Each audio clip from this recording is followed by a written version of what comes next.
Surviving the apocalypse, everyone's fantasy. Rebuilding your society from the ruins, carving out a new life in a world where that's barely going on.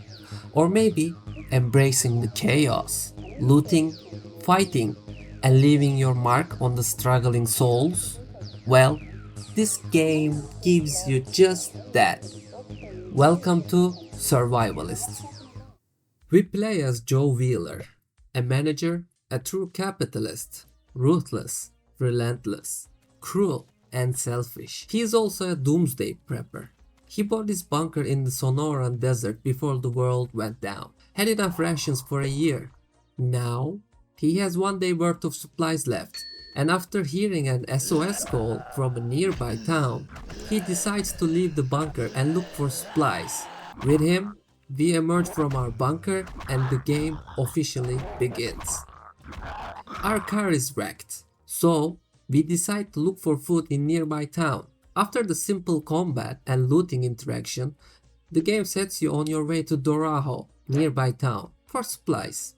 In Dorajo, after finding food and learning about essentials of our character, we decide to check what that SOS call is all about. Here, we meet Alice and her now zombified sibling, or that's what she says, Rosalie. Alice is type 1 diabetic and needs constant supply of insulin. Insulin goes bad without refrigeration in normal circumstances. Lucky for her, this world's emergency response unit gave all the pharmacies and hospitals solar panels to keep different kinds of medical supplies refrigerated. But finding constant supply of insulin is still a problem. She persuades you to stick along. Even though your corporate soul sees her as unnecessary chore, we agree, because surviving in a group is far better than surviving alone. Alice has her own questline, by the way, which we complete throughout the game. First thing we do is heading out to Siena and find insulin from a pharmacy there. And here we meet our other side character, Isham. He was a pharmacist before everything went to hell and lived with his friend there. His friend went missing, and without a reason to stay where he is and wait his inevitable demise, he decides to help you guys out. Isham survived in the apocalypse, so he knows few things about how to survive. He suggests that you guys need to arm yourselves up, and he knows just the place. In the gun store we arm up, and 3 of us decide that we use the bunker as HQ. When we arrive at HQ, game teaches you about controlling and giving tasks to other companions in your community. Survivalists, in this case. This mechanic is quite well implemented to the game. Thanks to this, you won't have to do everything by yourself. And while you do some hardcore surviving in the zombie-filled desert and many hostiles, the AI take care of things around the base. Characters can bring supplies to the base, build structures, guard the base, and farm. They also take care of their needs like food, water, sleep, and ammunition, but being careful is advised.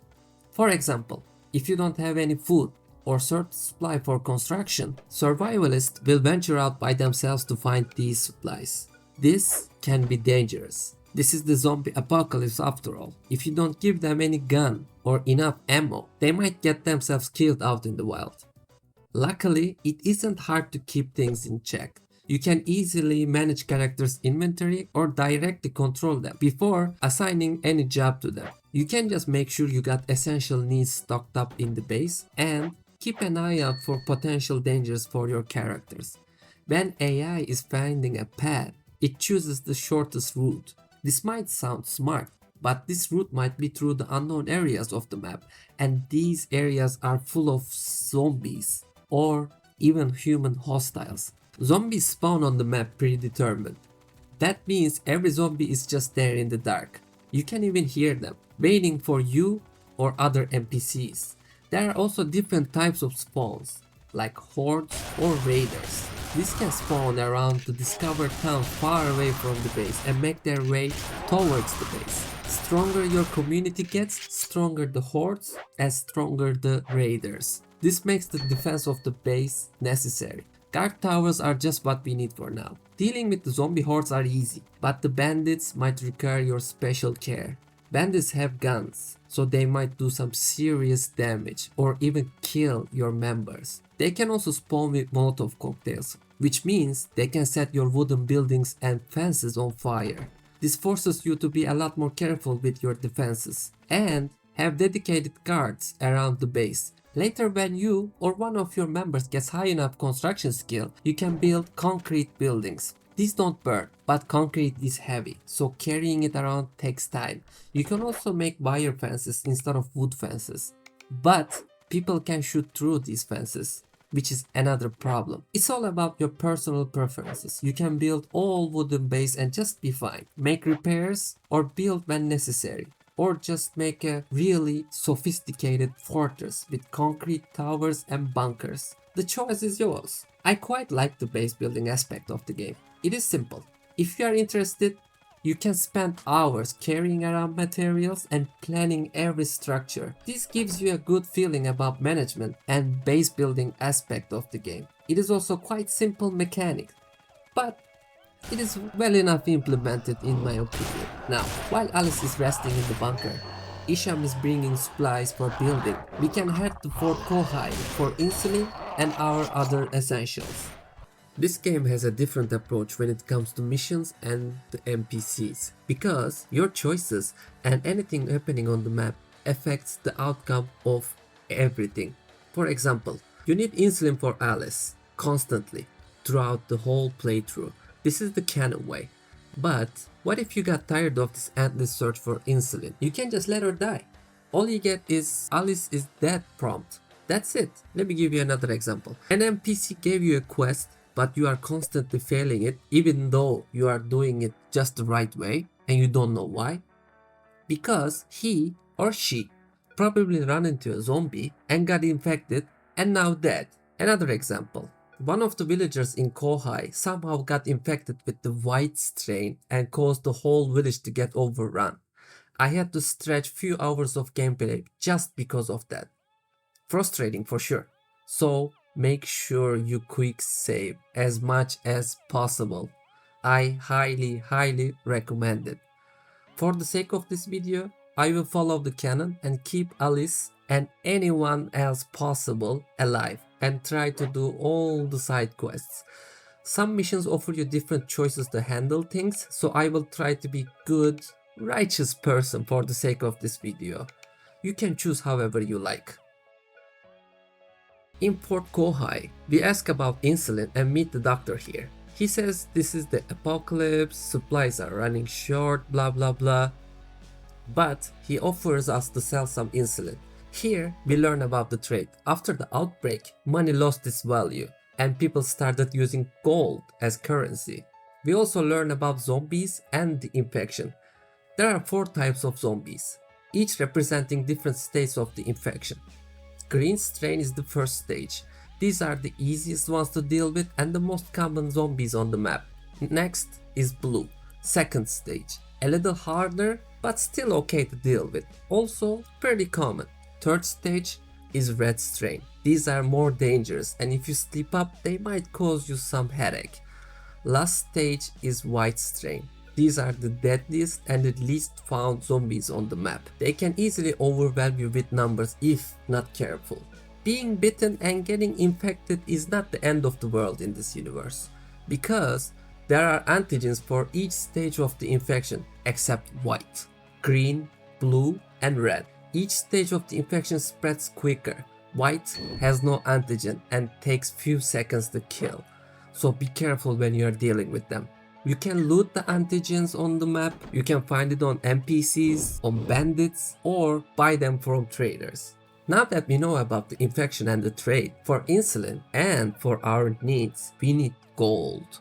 To earn gold, we can sell our loot or do some missions for various NPCs. Each community has few to offer. Most of them are generic, some of them are connected or long-term missions. Help me kill some bandits or hunt down bandits on your own are the generic ones. Here on this video I would like to focus on more unique ones when we come across them. You don't really have to do all the side missions to progress, but these missions are easy way to make money and earn reputation or interesting enough to follow. Later Depending on the circumstances, you can even recruit members to your community due to your good deeds to these people. Just know that some NPCs are hard-coded for story reasons or consequences of your actions, so you cannot recruit everyone. To recruit, you can also give people gifts like books, cigarettes, or booze, or magazines, stuff like that. Some missions also require certain NPCs to like you. Gifts are also useful here. Each person has their preferences, but you can ask them or check the wiki for this if you don't want to deal with it. Gifts items are also sold at traders or can be found on the map. These items are valuable, so you can also sell them for quick cash. Choice is yours. The village leader, Wyatt, has a quest for us, but he needs to know if he can trust us first. He tells us to do some missions for the community and earn their trust. The first mission we get is helping out a member to hunt down nearby looters. Arms up, get ready to hunt. This is going to be the routine around here. Bandit and looter camps like this is everywhere on the map, and most of them are tied to a side mission. You can kill them without the mission too, but I chose to follow the storyline for this video. After the fight is done and everything looted, we can make our way back to Fort Kohai. While we try to hunt bandits for gold and trust, we come across one of the quick missions called El Dorado. A member of Kohai wants us to help her to reach her old workplace in Cactus Springs. Something valuable she left there apparently. We agree and follow through, clear the way from the zombies, and her workplace turns out to be a police station. She was a cop. Here we meet Jacobs, an ex-con locked up here by our quest giver. He was locked up when the infection broke out. He managed to break out and he has been surviving here all this time. He is clearly upset about the situation too. Rachel, the ex-cop, wastes no time and asks about the gold. Jacob threatens but fails and tells us the story. He was double-crossed by his former accomplice, Kit Wakeman, and got caught. Wakeman escaped with armored truck full of gold. Jacob saw his former accomplice in town with his new crew recently, so he is sure Wakeman is still alive and well. If we find this Wakeman guy, maybe we can find the gold too. You have different options here. If you kill Rachel through the dialogue options, you can recruit Jacobs, but this will put you in a war with Fort Kohai, and we don't want that. You can also kill him too, but just for the sake of it, but he has done his purpose, so we can just let him be. After these interactions, we can also ask anyone if they know Wakeman in the dialogue options. We will find him later. After all the side hustle, Wyatt finally trusts us for the main mission. He asks us to be the peacemaker for two constantly fighting communities. He thinks this fight is meaningless and it is hurting the business around here. He tasks us to find the middle ground and stop the fighting. We are just the guy for this. Before the apocalypse, Fat Nails and McCoys used to be fast food restaurant workers, like McDonald's and Burger Kings. Their rivalry was based on competition. Now they live in two separate communities and their hostilities are all-time high. This is bad for the business. That's why Wyatt sent us here. You can approach each of these two in any way you want. Be friendly or do anything to make sure that you are on the winning side. To make them agree to peace talk, we need to gain their trust. This means gifts and missions. We can also ask for insulin here. At McCoy's, we meet Johnny. His daughter was diabetic, and when the infection took her away, Johnny couldn't throw away the insulin. He agrees to give us the insulin, but he asks us to do something for him first. Fat Nails accused him of stealing their corn, so he got offended by this. Now, he needs us to steal some corn from them in retaliation. You can refuse this. I forgot the consequences while playing this, so I agreed to steal, which affected the outcome of the whole story, basically. But anyways, after the deed is done, we get some insulin in return. At Fat Nails, same story. We need their trust to make them agree for a peace talk. Here, we do the same and ask for insulin. Nurse Josephine has insulin. But guess what? She thinks someone stole their corn and she thinks the thief is someone from McCoy's. Shocker, I know. You can agree to steal, which is what I did, and got some insulin in return. Back at McCoy's, Johnny is pissed and he wants us to burn their buildings in retaliation. Things are escalating really fast with these insulin missions, and here I remembered about the consequences of following every mission. You can of course choose to harm any of these two together and get away with it, but I crossed the line here and refused. You will see why. After doing some bounty hunting and giving gifts to their leaders, we can finally ask for a peace talk. These peace talks and its conclusion depends on what you did to these two. If you carry it away with every insulin mission, peace is impossible. They will kill one another. You can also pick a side, either McCoys or Fat Nails. Or you can find the middle ground in between. Since I did the corn stealing missions, I couldn't get a big piece in between these guys. Also here, if you want, you can just let them kill each other and loot everything. It is really profitable since we are still new around here. Lots of gold and valuable items can be looted these ways. Choice is yours, but I tried to find the middle ground. Since I stole the corn, they just agreed to coexist through mutual hatred to one another. This is still success, so I'm okay with it. They are not really pivotal for the story later on. You can definitely finish the main mission without them, so if you made some mistakes, don't beat yourself up. Now, we are done with peace talks, we can make our way back to Kohai and give Wyatt the news. Wyatt is okay with the peace talks. Things could have been much worse. There's another mission we need to do before exploring new settlements. We learn about Santa Maddalena from different NPCs. Ida, one of the settlers here in the Kohai, tells us about her husband Lou. He was scavenging outside and didn't come back. Whole fort searched for him, but after some time they thought he was gone and stopped the search. She thinks he was too careful to die and she doesn't believe he is dead. She tasks us to find her husband or at least get some clues about his whereabouts. This is exactly what we're gonna do. He was supposed to be in Bakai, a town little further away from the fort. Here, after fighting all the zombies and looting every building we can, we find the clues we were looking for: empty wrappers and a strange metal cylinder. We take our findings back to fort, and Ida is really excited about our findings. Wrappers from food, so someone was camping in the building, and the metal cylinder is from an RPG launcher. An RPG launcher is quite rare in the Apocalypse, and there is only one group of people who has this kind of weapon in their arsenal. Ida calls for a general meeting. Things are getting really serious here. In the meeting, Ida tells people about our findings, and she thinks someone actually captured her husband Lou.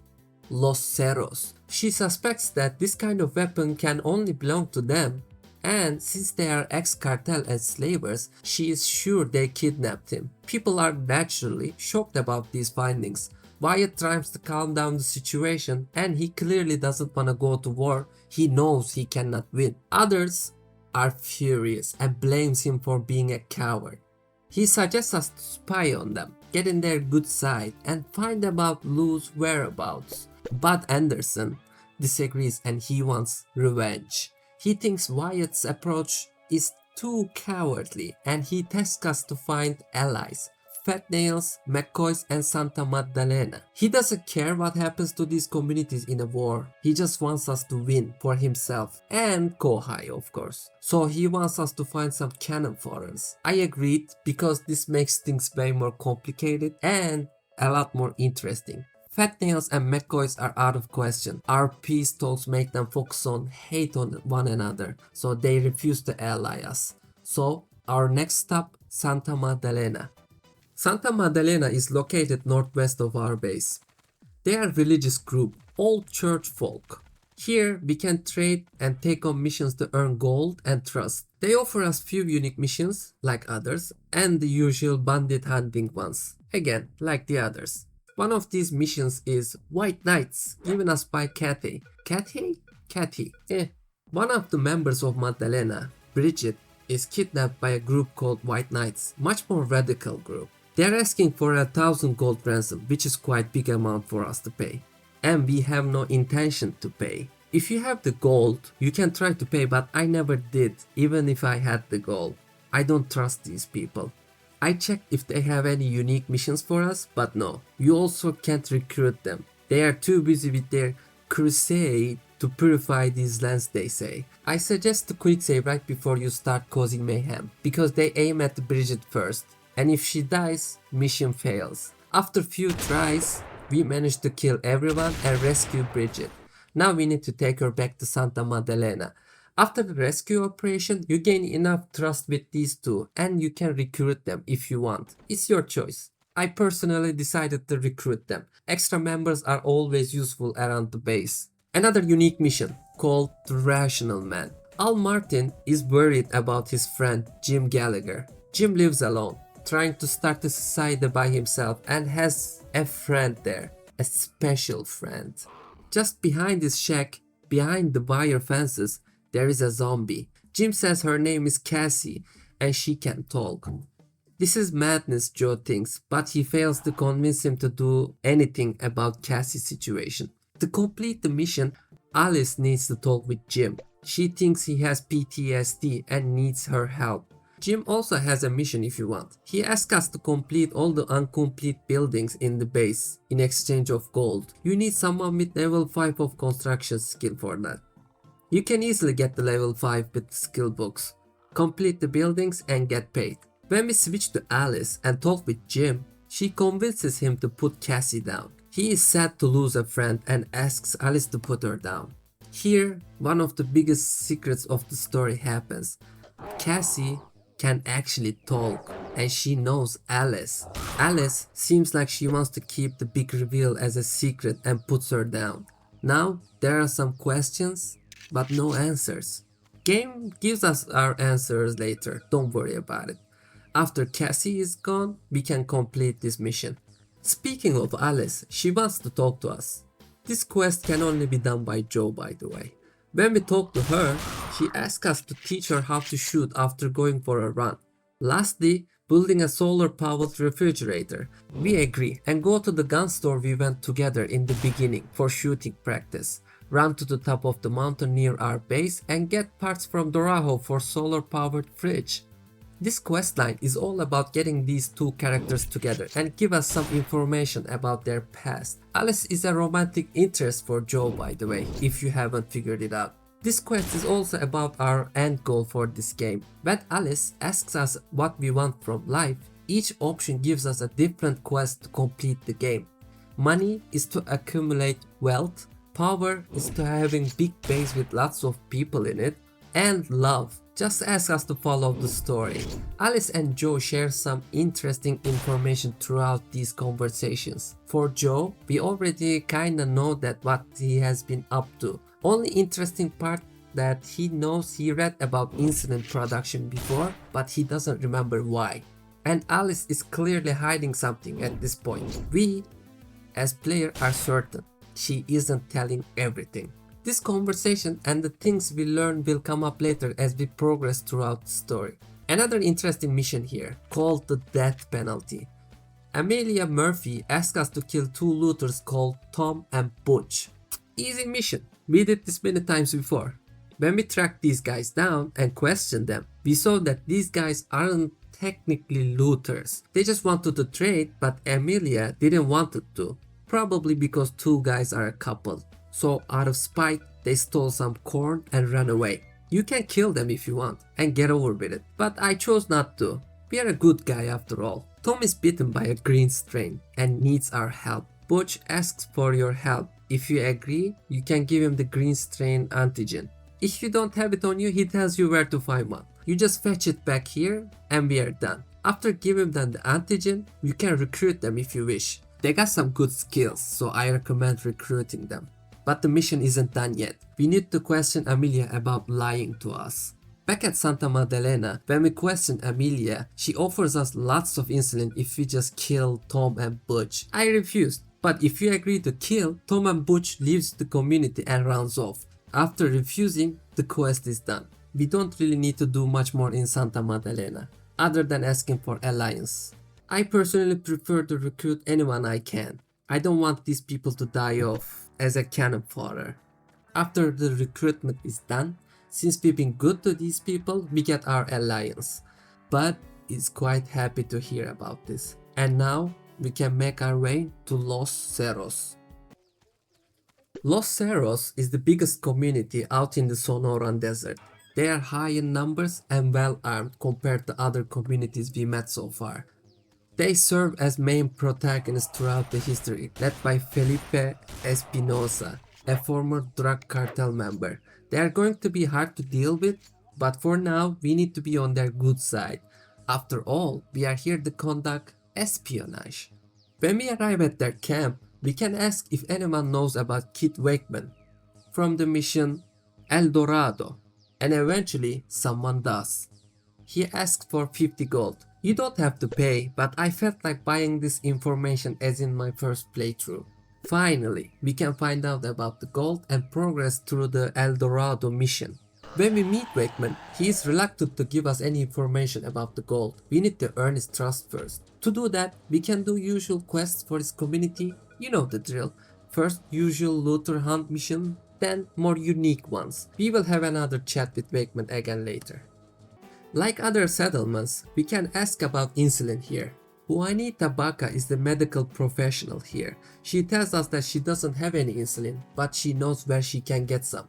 She used to live in a town called Monkey Ranch Gulch, and she can assist us to look for medical supplies. But there's a problem. In Los Cerros, there's a strict hierarchy. On the top, we have Felipe. Under him, the inner circle, like the aristocracy. Next, we have commoners and then the foot soldiers. Juanita's rank is lower, so she needs permission from a higher ranking peer. She asks permission from Alonso, but Alonso insists on coming alone for the safety reasons. This community has lots of trust issues. Desertion and betrayal to the Los Cerros punished by death, and there have been few cases of this before. Upon arriving Monkey Ranch, Juanita suddenly apologizes and shoots Alonso in the head. She wanted to run away from Los Cerros and use this opportunity. Alonso was in the wrong place in the wrong time. She asked us to report back to Los Cerros and declare both Alonso and Juanita dead. They are not happy about it, but we are safe for now. When we talk with Juanita again, she asks if she can join us because she is all alone in the desert now. She should have thought about this before trying to escape if you ask me. But I want more survivalist and I accepted her. She is a good medic, but that's about it honestly. Also, she can't go near Los Cerros anymore, so be careful not to send her anywhere close. We loot the town, send her back to HQ and make our way back to Los Cerros again. Alice also asked us for a date around this time. She wants to plant some flowers around the base. There is even a research facility up north. John doesn't know why he remembers this, but we will learn soon. If you want to learn about Lou's whereabouts, we are going to need allies in Los Cerros. And we have the perfect opportunity. M and Elfago Arcine? I don't know. Both are competing for a position in the inner circle. With only one opening, the competition is intense. Both siblings will ask us to complete certain bounty hunts for them and will take credits for the position in inner circle. This competition goes for few missions back and forth. Finally, Mike Doolin, right-hand man of Felipe, tasked the siblings to find and kill Cornelius Cajon. Cornelius used to be a member of Los Cerros, an ex-cop. He tried to stage a coup but failed, caused casualties in Los Cerros. Everyone thought he was dead and eaten by white strains, but new information about him surfaced recently. Apparently, Al Martin, yes, that Al Martin, from Santa Magdalena knows where he hides and he secretly trades with him. Mike wants Cornelius's head, and whoever brings it earns a place in the inner circle. Both siblings need this, so we will decide who wins this competition. We head to Santa Magdalena and ask Al Martin about it. He is nervous at first, but since he knows we are such a good guy, he shares Cornelius's whereabouts. We head to his hideout. We can also question him about what happened with the coup and what went wrong. He also gives some lore about Los Cerros and Felipe and himself. I chose to kill him because why not? I need his ad after all. And he's alone here, he's definitely not better than us when it comes to gunfight. His head is ours, now we need to make a choice. Outcome of your choice to support one of the siblings doesn't really change the story, but they both give different rewards. Choosing AlphaGo will reward you with a gun fetishist magazine. M will give you a rocket-propelled grenade launcher, ammunition for it, and a backpack. Honestly, M seems like a better choice when it comes to rewards. We have grenade launcher ammo already and able to buy more, but we don't have the launcher itself yet. And it is really powerful weapon. You can also choose which reward you like. Launcher is great and make our future conflict a bit easier, but we will get it anyways. So don't worry if you didn't choose M. For me, I chose AlphaGo. He was my choice in the first playthrough, and for this video, I wanted to make the same decisions whenever possible. After we give Cornelius's head to AlphaGo, he gets promoted to Inner Circle, and we need help from our ally. We need information about the prisoner in the Inner Circle's compound. AlphaGo is a bit naive, but he agrees to look around for us. And unsurprisingly, he found Lou. Now we can give the news back to Fort Kohai. But I believe we need to chat with our old friend Wakeman again. Now that we are well known around here, he can trust us, and so he does. He tells us that how he ended up in Los Cerros and how bad he wants to run away with all the gold. We will help him, of course, but in our way. He joins our community and we head back to his old hideout to get all the gold. I recommend confiscating all of his belongings just to be safe. People are hard to trust these days. As soon as we step into his old compound, he double crosses us and runs away. He doesn't know who he's dealing with. After we kill almost all of his associates, last one surrenders. Don't kill this last survivor. Now we can have all the gold for ourselves. But of course, this would be so easy. We need to question the survivor about where the gold is. We learn about Kate Barlow, Wakeman's girlfriend. Wakeman trusted her with the gold, but she is now living the life in the Inner Circle. Another double cross. We need to question her about the gold. This is a little complicated situation because the game doesn't really tell you what you need to do with Kate. First, like similar quests, she needs to like us. That is easy for us. But when she agrees to run away with us, she shoots us and we fail. How are we going to get past this situation and not die? Well, someone will die. There isn't anything we can do about it. What we need to do is get a male survivalist with us to meet Kate and make that survivalist do the talk with Kate first. We were hoarding all the gift items and now we can put those in the good use. After Kate kills our unfortunate survivalist, we can chat and learn where the gold is. She complains, but no use. Finally, we can have all the gold, tons of it, 100,000 to be precise. We will never need any gold income anymore. We find the farmhouse and the bunker. Get in, fill our backpacks as much as possible.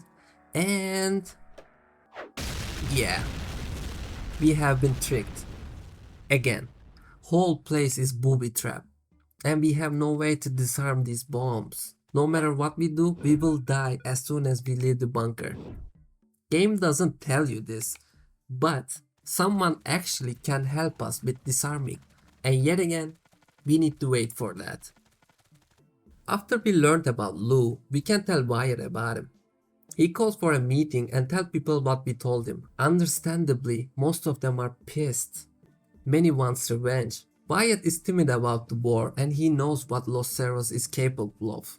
Even though Fort has us and Santa Magdalena on their side. Bud Anderson had enough and he moves for a vote of no confidence in his leadership. Ida backs up. Now we have an election on our hands. Since we are the neutral party, we will be counting the voters. In reality, we aren't neutral at all. I want Bud to win the elections and I want revenge from Los Cerros and their constant double crosses. Saving Lou is nice, of course, but you know, they are really annoying me. After Bud's victory in elections, he wants to do a rescue mission. Thanks to El Fuego, we know back entrance to Felipe's compound. Prisoners escaped from there before, but wants us to scout the area and find a way to rescue Lou. Chris Kane will be accompanying us. He's a sniper and a gun nut. He can also defuse bombs. Speaking of defusing bombs, we know what we need Chris to do for us. We go to the farmhouse first for our gold. When we get close to the bunker, Chris finds all the traps and disarms them. Now, finally, after all this playtime, we can have the gold. It's all ours. But we need to question Kate.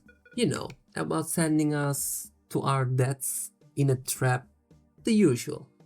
We will deal with her later. First, we need to go to our scouting mission with Chris. There is a tight way backside of the Felipe's compound. This place also full of traps. But thanks to Chris, these are no problem anymore. While assessing the situation and making plans, Mike Doolin surprises us and shoots Chris.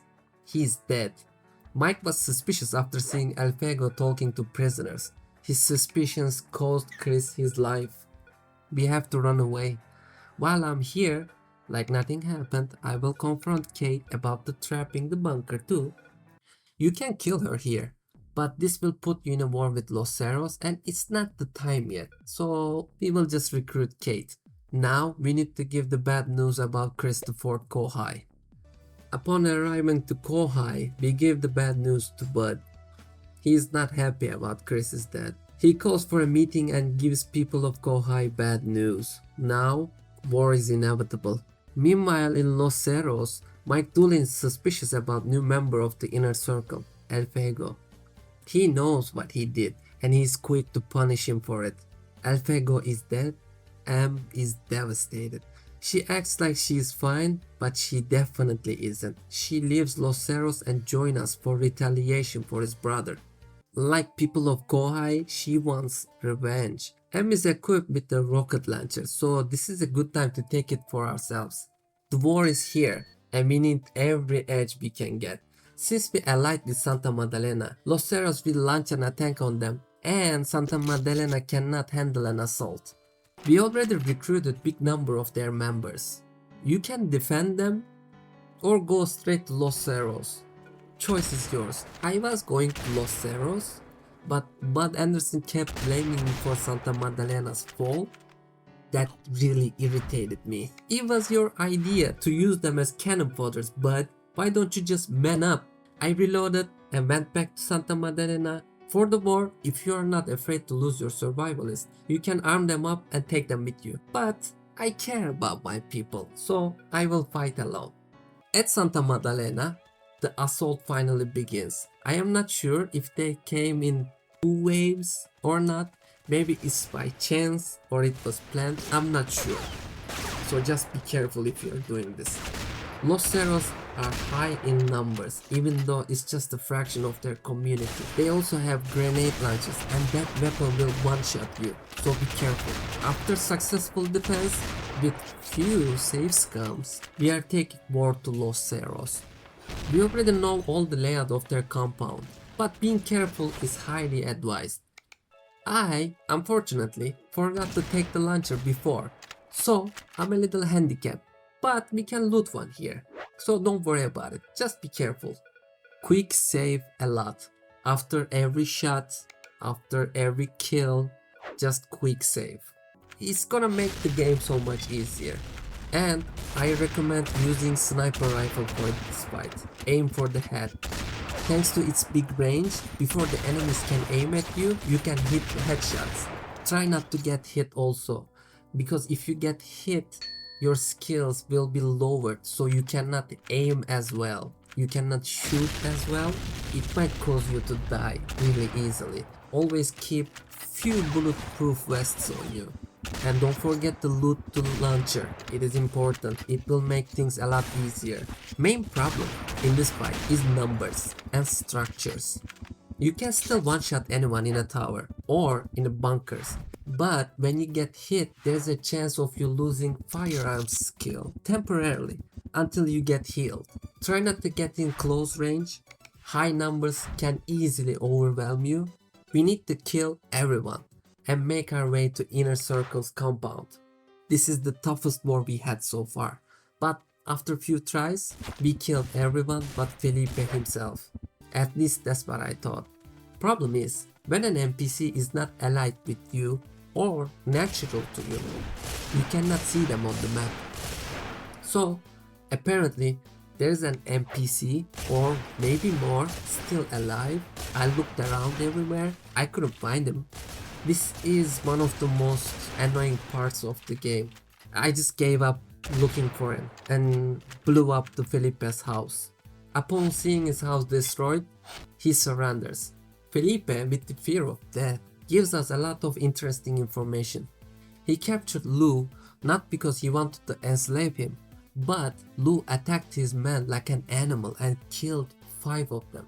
For their safety, they put him in a cell. He's a member of Kohai. He probably killed your man because you guys attacked him first, says Joe. No, he says. He is infected, but he can still talk, he says. We saw a talking infected before. Felipe and his men questioned him extensively. He can talk, he doesn't look infected, but reacts to human flesh violently and fights like an infected. He gave us the key to see for ourselves. I don't trust him, but we will learn about Lou soon. He seems normal and not suspicious at all. We will take him to Fort Kohai. Ida will be really happy to see her husband. Seeing spouses meet again is an emotional moment, for sure. But Lou is acting weird. He was supposed to be in the Buckeye for supplies before his capture, but he was captured in a dried Sienna riverbed. He dodges the question about why he was there. He is really aggressive and mean to Ida also. This isn't way to treat your spouse. And he finally snaps. He apparently killed and ate Los Cerros members, and unfortunately Felipe was right. He attacks Ida and we put him down for good. After all this waiting, look what she gets. Poor Ida. Now we have more questions to ask Felipe. Felipe studied Lou and his condition. He suspects there might be more like him around us. This is an infection after all. Maybe the disease affected other people same way. There isn't a way to be certain about this. He also tests his men to search the area where they found Lou. They didn't find anyone like him, but apparently they found some wired fences down in the alley, and some men even heard engine sounds beyond the fences. He didn't tell Fort Kohai about Lou because he knew no one would believe him, but I think he wanted to study this infected man. He asked us to join, but after all the bloodshed, there is no way I will let him walk on this earth. Upon killing him, we can find notes on his body. He was scouting Siena and area around the town. He even saw Isham while he was in Siena. He was thinking about an expedition to the valley, but he met his demise. Now we can check what's in the valley for ourselves. For the exploration, I recommend bringing Isham with you, just to make things easier for ourselves. You soon will see why. Upon reaching the area, we can see the fences. After destroying them, we can proceed inside the compound. This is FEMA compound. They are the emergency response unit in this universe. We will find out what they do here in a bit later. When we see a man in hazmat suits, they immediately attack us. Game just tells us to defeat them, but you need to be fast and make your way in the middle of their compound. If you take too long, they will launch an attack at your base, and they are way more harder to deal with than Los Cerros. This is quite the hardest fight. They have defensive structures, but more importantly, they all are well armed. Machine guns, sniper rifles, and grenade launchers. I recommend not letting them group up and overwhelm you. Try to kite them and kill them one by one. This might require a few save scums, just so you know. Make sure you put Isham somewhere close and safe. We don't need this firepower. We just need him for story reasons. After a hard battle, we reach FEMA building in the center and the scientist surrenders. She is Clara Anderson.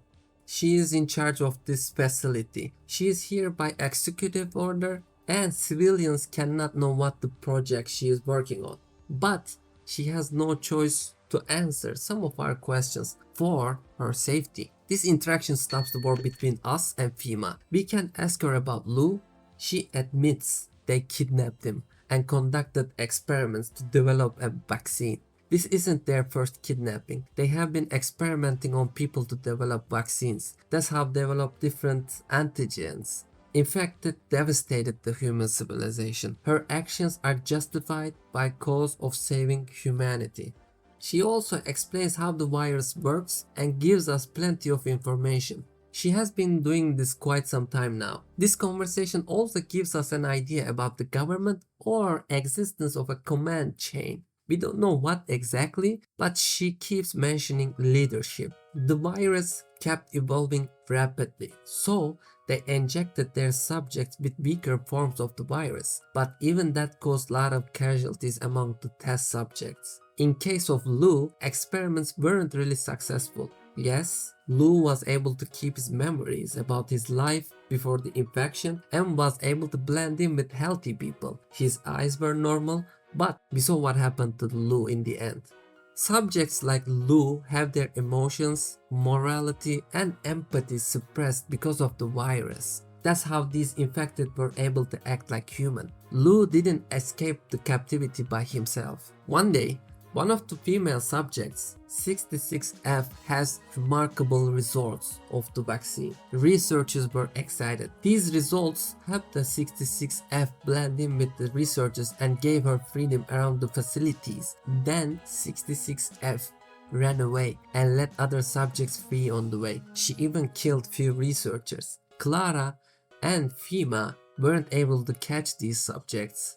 We already saw Lou and we might have met others just like him. We just don't have any ideas. But Clara gave us an unbelievable information. Because of the vaccine, 66F's internal organs, including her pancreas, were heavily damaged. This means her body cannot produce insulin. Upon hearing this, Alice panics and runs away. This was her secret. Alice is the 66F test subject. She is infected. She was hiding when we found her, and her sister was another test subject. Probably isn't even her sister. That's why she was looking for insulin, and that's why we put our lives in danger. John is devastated, but the story must go on. Before we leave the compound, we can ask about if they abducted someone named Charlie. This is Isham's lost friend. We can check the prisoner compound for her. When we get there she is, looking well for now. Upon freeing her, they embrace each other, but a terrible revelation awaits Isham. She was experimented on and she is already gone. We finish her off and Isham says his final goodbye to her.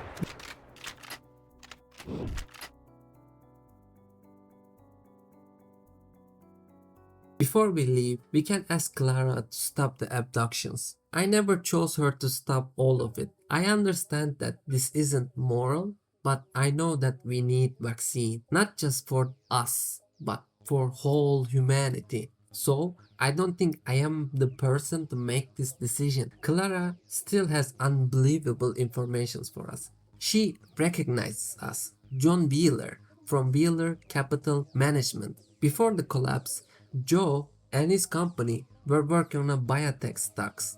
Joe was investing on Erectotech, a pharma developing a medicine from a virus for erectile dysfunction. This virus caused lots of side effects on test subjects. Most of them showed really aggressive behavior, but Joe's intentions weren't really about dick pill virus. He was doing what every millionaire does, pump and dump actions on stocks basically. After he dumped all the Electrotech shares, company had to declare bankruptcy.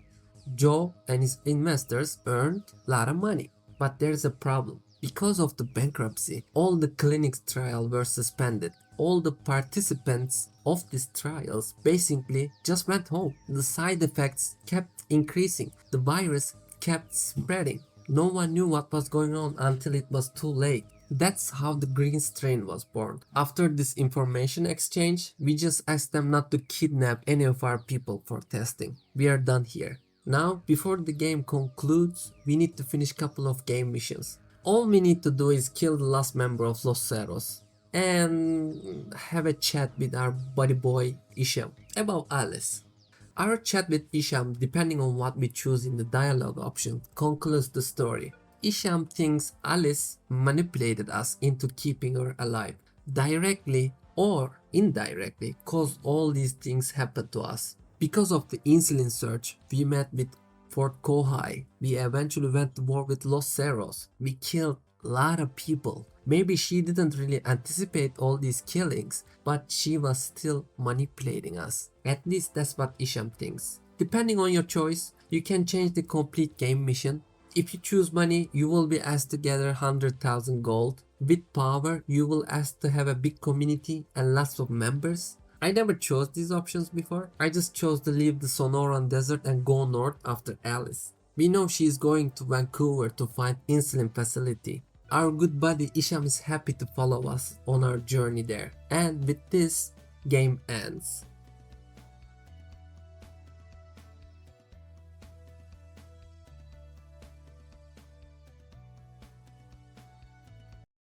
Survivalist is a passion project with engaging base building mechanics and a unique story.